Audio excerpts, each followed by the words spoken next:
ગત તારીખ 29 મે 2025ના રોજ અલથાણ પોલીસ સ્ટેશનમાં આ કામના ફરિયાદી જે છે એ આરોપી મિતેશ જૈન વિરુદ્ધ પોતાના ફેક એકાઉન્ટ બનાવીને પોતાના જે સાથે રિલેશનના સમયના ફોટોગ્રાફ્સ છે એ ફેક એકાઉન્ટ પર અપલોડ કરીને એમના ફેમિલી મેમ્બરને વાયરલ કરવાના, આ ઉપરાંત એમને અજાણ્યા નંબર પર વોટ્સઅપથી એમની સાથે ગાળી ગલોચ કરવાની એક ફરિયાદ આપેલી, જેના આધારે અલથાણ પોલીસ સ્ટેશને જે આરોપી જે છે મિતેશ જૈન એને વડોદરાથી સયાજીગંજ પોલીસ સ્ટેશને અટક કરેલ હોય તેની પાસેથી કાયદેસર રીતે પકડી લાવીને આજરોજ જે છે ગઈકાલે અટક કરેલ છે અને આજરોજ એને યોગ્ય જામીન રજૂ કરતા જામીન મુક્ત કરેલ છે.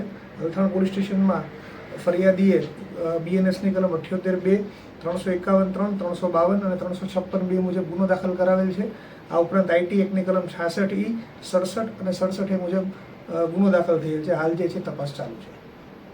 સાહેબ, આ જે આરોપી છે એ પીડિત બેનને કઈ રીતના હેરાન પરેશાન કરે? ફરિયાદીનું એવું જણાવેલ છે કે ભાઈ જે તે સમયે એ લોકો જ્યારે એકબીજા સાથે રિલેશનમાં હતા ત્યારના જે એમના કોમન ફોટોગ્રાફ્સ છે એ આજે પણ એમની પાસે છે અને જે પોતાના ફરિયાદીના જે સગા સંબંધીઓ છે એને ફરિયાદીના નામનું ખોટું જે છે ઇન્સ્ટાગ્રામ ID બનાવીને એના દ્વારા એ મોકલે છે. એ રીતની એમની રજૂઆત હતી. કઈ રીતે ID આવી એની પાસેથી, કઈ રીતે બનાવી આવે? એમાં ફરિયાદી એવું જણાવેલ છે કે જ્યારે તેઓ એકબીજા સાથે અગાઉ રિલેશનમાં હતા ત્યારે જે એમનો જીમેલ એકાઉન્ટનો પાસવર્ડને જે છે એ આ કામના આરોપી મિતેશને ખબર છે, જેથી કરીને એમના જે અગાઉનું જીમેલ ID જે છે એનો ઉપયોગ કરીને નવા ફેક ID બનાવેલા છે અને એ ફેક IDનો ઉપયોગ કરીને એમણે જે છે આ રીતે એમને પરેશાન કરવાનું ચાલુ રાખ્યું. અત્યારે ટ્રાન્સફર કરવામાં આવી છે વેસુ?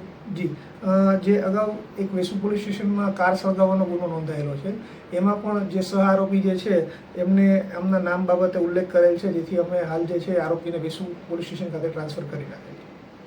સાહેબ, આ જે આરોપી છે એ પીડિત બેનને મારબી માટો મારવાની હાલ કોઈ એમને રજૂઆત અમારી સામે કરેલ નથી.